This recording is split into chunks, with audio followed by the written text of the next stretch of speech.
আমার বান্ধবীকে মেডিকেলে দেখে বের হচ্ছিলাম। দুটো ছেলে নোংরাভাবে আরহাকে দেখে একজন আরেকজনকে বলছিল, মামা কালো রঙের ফিতা দেখা যাইতেছে, কি টকটকা ফর্সা পিঠ। তাদের কথা সম্পূর্ণ করতে না দিয়ে আরহা পেছনে ঘুরে একটা ছেলের গালে ঠাস করে চর বসিয়ে দিল।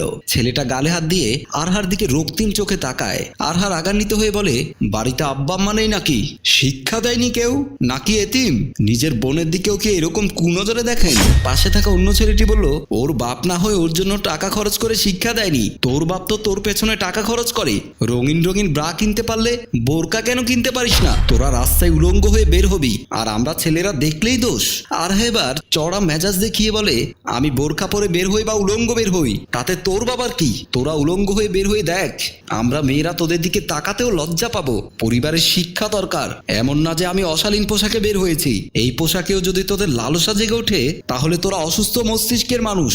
জলদি মাথার ডাক্তার দেখা, ব্রেন পচে গেছে তোদের। পাশে থাকা লোকটি বলে ওঠে, সুন্দর চেহারা দেখাতে বের হয়েছেন, শরীর দেখাতে বের হয়েছেন, তো মানুষ দেখবে না? আজব কথাবার্তা। আরহা আবারও থাপ্পড় মারতে হাত তুলতে ধরে ফেললো একটা মেয়ে। মেয়েটা এতক্ষণ চুপচাপ দূর থেকে পরিস্থিতি বোঝার চেষ্টা করছিল। আপনি উনাদের আর কিছু বোঝাতে যাবেন না, চলুন এখান থেকে, কথা বলে হাত ধরে টেনে নিয়ে গেল। তারা দুজন সিঁড়িতে এসে আয়শা কিছু জিজ্ঞেস করার আগেই আরহা বলল, আপনি না থাকলে আজকে আমার কি যে হতো। আয়শা বাধা বাধা গলায় বলে, না না ঠিক তা নয়, আশেপাশে থাকেন? জি না, আমার বাসা কল্পলোক আবাসিকে। আমার এক বান্ধবীকে ডাক্তার কাছে এনেছে, তাকে দেখতে এসেছিলাম। আপনার অসুবিধা হচ্ছে? না, আমার শ্বশুর বাড়ি থেকে বাপের বাড়ি যাচ্ছি, আপনিও আমাদের বাসায় চলুন। আমি ওখানে ডাক্তার দেখাতে গিয়েছিলাম। আরহা জিজ্ঞেস করলো, ডাক্তার কাছে কেন, জানতে পারি? আয়শা প্রফুল্ল চিত্তে উত্তর দেয়, আসলে কিছুদিন ধরে একটা সমস্যায় ভুগছি, শরীরটাও বেশ দুর্বল, বেশিক্ষণ দাঁড়িয়ে থাকতে পারি না, মাথা ঘুরায়। এই যে দেখুন, এতক্ষণ কথা বলছি, আমার কিন্তু বেশ কষ্ট হচ্ছে। চলুন আমার বাড়ি থেকে এক কাপ চা খেয়ে যাবেন। মেয়েটি ভাবলো এত বড় একটা উপকার করলো, বাড়ি যেহেতু কাছে, গিয়ে ঘুরে আসি। ঠিক আছে চলুন। আয়শা হাসি দিয়ে বলল, আমার অসুখের কথা ভুলেও আমার বাড়িতে গিয়ে বললেন না যেন, আমার আব্বা খুব চিন্তা করবে। ও হ্যাঁ, আপনার নামটাই তো জানা হলো না। আমার নাম আরহা, আমি আয়শা। আরহা নামের অর্থ কি জানেন? না, আরহা নামের অর্থ খুব সম্ভবত বিজয়ী বা সফল। দোয়া করি আপনি আপনার নামের মতোই বিজয়ী হন। তারপর তারা দুজনে ওখান থেকে রওনা দিল। বাড়িতে এসে কলিং বেল টিপলে বাবা এসে দরজা খুলে আরহা আয়েশার পিছু পিছু বাড়িতে প্রবেশ করে। আয়েশা বলল, আরহা ওই দেখুন, ওটা আমার আব্বা। আয়েশার বাবাকে দেখে আরহা যেন বেশ চমকিত হয়, গায়ের লোম যেন দাঁড়িয়ে যায়। সহসা আয়েশাকে জিজ্ঞেস করে, উনি আপনার বাবা? আয়েশা একবার তার বাবার দিকে আরেকবার আরহার দিকে তাকিয়ে বলে, জি। চেনেন আপনি আমার আব্বাকে? আমি যদি খুব একটা ভুল না করি তাহলে উনি রফিক স্যার। জি নিশ্চয়ই, আপনি আব্বার স্টুডেন্ট ছিলেন। আরহা মাথা ঝাঁকায়, সম্মতি জানায়। সে আয়েশার বাবাকে চেনে। বাবা মেয়েকে কাছে টেনে কপালে চুম্বন করেন। আরহাকে দেখিয়ে বলেন, উনি কে মা? আয়েশা আরহার হাত ধরে বলল, ভালো করে দেখুন তো আব্বা, চিনতে পারেন কিনা। রফিক সাহেব স্বল্প সময়ে একবার পর্যবেক্ষণ করে নিলেন। তিনি আরহাকে চিনে উঠতে পারেননি। আরহা নিজেই বলে ওঠে, স্যার আমি আরহা, আমি ক্লাস 8 পর্যন্ত আপনার ছাত্রী ছিলাম। অষ্টম শ্রেণীর আরহা তুমি? আরহার মুখে হাসি ফুটে যায়। আরহা বলে ওঠে, জি স্যার, জি আমি সেই অষ্টম শ্রেণীর আরহা। আপনি আমাকে চিনতে পেরেছেন? আপনি আমার কত পছন্দের ছিলেন আমি বলে বোঝাতে পারবো না। বাড়িতে প্রবেশ করে আপনাকে দেখে আমি চিনতে পেরেছি। এতদিন পর আপনাকে দেখতে পাবো সেটা ভাবতেই পারিনি। আয়শা পাশে থেকে বলে উঠে, হয়েছে হয়েছে, স্যার ছাত্রীর কথা হবে। আরহা আপনি আমার সাথে আমার রুমে চলুন, ফ্রেশ হবেন, আমার দেরি হয়ে যাচ্ছে। আব্বা আমি আসছি, বাবাকে বলে আয়শা আরহাকে নিয়ে নিজের রুমের দিকে অগ্রসর হয়। আরহাকে রুমে বসিয়ে বলল, আপনি এখানে বসুন, খারাপ লাগলে বইগুলো পড়ে দেখবেন, আমি গোসলে যাব, ততক্ষণে আপনাকে একটু একা থাকতে হবে। আপনি গোসল করবেন? আরহা বলল, আমি বাসায় গিয়ে গোসল সেরে নেব। আচ্ছা, তবে আজ কিন্তু আমরা একসাথে নামাজ আদায় করব, ঠিক আছে? আরহা মাথা নিচু করে চুপ থেকে বলল, ঠিক আছে। এবার আয়শা ওয়াশরুমের দিকে চলে গেল গোসলের জন্য। অল্প কিছু সময় পর আয়শা গোসল শেষ করে বেরিয়ে আসে।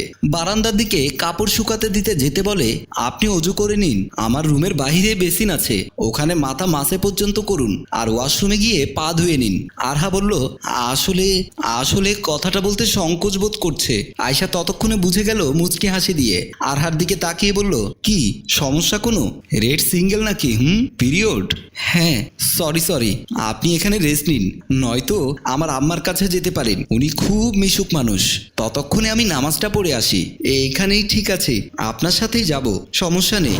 আয়শা নামাজ আদায় করে মোনাজাতে সমস্ত বিশ্ববাসীর জন্য দোয়া কামনা করে আমিন বলেন। নামাজ শেষ করে আরহাকে নিয়ে খাবার টেবিলে গিয়ে বসে। মাজেদা বেগমের সাথে পরিচয় করিয়ে দেয়। আয়শা বলে ওঠে, আম্মা উনি কিন্তু আব্বার স্কুলের ছাত্রী ছিলেন, পাশে ওনার সাথে পরিচয়, ভাবলাম আমাদের সাথে কিছুক্ষণ সময় কাটিয়ে যাক। ওনার বাসায় এই তো টেবুনিয়াতে। মাজেদা বেগম সবার প্লেটে খাবার বেড়ে দিতে দিতে বললেন, খুব ভালো কাজ করেছিস, তুইও অনেকদিন আসিস না বাড়িতে, আবার সেরকম কোনো অতিথিও আসে না, বাড়িটা ফাঁকা ফাঁকা লাগে খুব। আরহা আয়শার দিকে কিছু মুহূর্ত স্থির চোখে তাকিয়ে থেকে শুধায়, কোথায় থাকেন আপনি? আয়শা মুচকি হেসে বলল, শ্বশুর বাড়িতে থাকি, মেয়েদের বিয়ের পর তো ওই একটা জায়গায় থাকার জন্য। আপনি ম্যারিড? হ্যাঁ, আপনাকে তো তখন বললাম, ও ভুলে গিয়েছিলাম।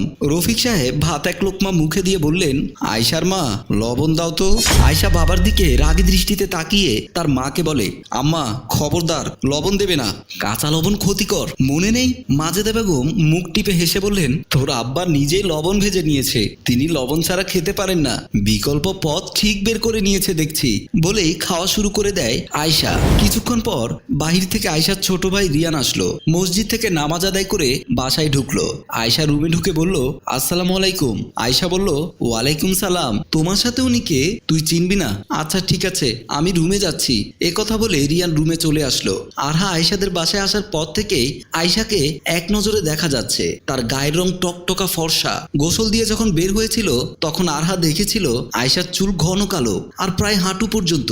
মেয়েটার হাসিটা অসম্ভব সুন্দর, সামনে গজ দাঁত। আয়শার এমন রূপ দেখে আরহার মাথায় একটাই প্রশ্ন ঘুরছে, আয়শার কখনো ইচ্ছে করে না এত সুন্দর চেহারা চুল দেখিয়ে মানুষের বাহবা পেতে? আয়শা বুঝতে পারে আরহা তাকে দেখছে। সে আরহার দিকে না তাকিয়ে অন্যদিকে মুখ করেই বলে, আপনি কি আমাকে কিছু বলবেন? না মানে আমি কিন্তু খেয়াল করেছি আপনি আমাকে লুকিয়ে লুকিয়ে দেখছেন, বলেই হেসে ফেলল আয়শা। লজ্জা পেয়ে যায় আরহা, লজ্জা মাখা মুখেই বলে, আপনি অসম্ভব সুন্দর, মাশাআল্লাহ। আয়শা বলে ওঠে, আপনার কি মনে হয় আপনি কম সুন্দর? আপনার সমপরিমাণ তো না, আপনি বেশ অন্যরকম। আচ্ছা একটা কথা জিজ্ঞেস করি? জি অবশ্যই, কোনো রকম সংকোচ বোধ করবেন না প্লিজ। আচ্ছা আপনার কখনো ইচ্ছে করে না নিজের এই সুন্দর চেহারা, সুন্দর চুল দেখাতে? অন্যদের থেকে প্রশংসা পেতে ইচ্ছে করে না? আপনার চেয়ে অনেক অসুন্দরী আছে যারা প্রতিনিয়ত প্রশংসা কুড়াচ্ছে। আরহার কথায় সশব্দে হেসে উঠে আয়েশা। হাসি থামিয়ে বলে, তোমার কি মনে হয়? হয়তো ইচ্ছে করে না। কেন ইচ্ছে করে না সেটাই জানতে চায়। ইচ্ছে করে তো, খুব ইচ্ছে করে। আরহা অবাক হয়ে বলে, ইচ্ছে করে? হ্যাঁ, মাঝে মাঝে ইচ্ছে করে অন্য মেয়েদের মতো শাড়ি পরে সাজুগুজু করে চুল ছেড়ে বরের সাথে বের হই, এখানে ওখানে ঘুরে বেড়ায়, ছবি তুলি, সোশ্যাল মিডিয়ায় আপলোড দেই, সব কিছু ইচ্ছে করে। একটা কথা কি জানেন, খুব কষ্ট করে হেদায়েত পেয়েছি। সারাটাক্ষণ শয়তান ধোকা দিতেই থাকে, নিজের নফস নিজের বিরুদ্ধে চলে যায়। প্রথম নিজেকে ঠিক রাখা খুব কঠিন ছিল, তারপর ধীরে ধীরে ইবাদত হয়ে গেল অভ্যাস, আমল হয়ে গেল নিত্যদিনের কাজ, তখন সব কিছু সহজ হতে শুরু করলো। আজকে এখানে থেকে যাও, আগামীকালকে সকালে উঠে চলে যাবে। এ কথা বলে দুজনে খাটের উপর শুয়ে গেল। পরের দিন সকাল 10টা, আরহা বাড়ি ফিরবে। আয়শা নিজের এই বাড়িতে রাখা একটা বোরকা হিজাব পরিয়ে আরহাকে তৈরি করে দিল। রফিক সাহেব নামাজে গেল। মাজেদা বেগম এসে দুই মেয়ের কাণ্ড দেখছেন। আরহা রেডি হয়ে গেলে মাজেদা বেগম বলে ওঠেন, মাশাআল্লাহ, হুর লাগছে আমার এই মেয়েটাকে। আরহা আয়নায় নিজেকে দেখে, এইভাবে সে কখনো নিজেকে দেখেনি। বাড়িতে গেলে তার মা বাবা হয়তো প্রথমে চিনতেই পারবে না। মাজেদা বেগম এবং আয়শা দরজার দিকে আসে আরহাকে বাড়ির উদ্দেশ্যে এগিয়ে দিতে।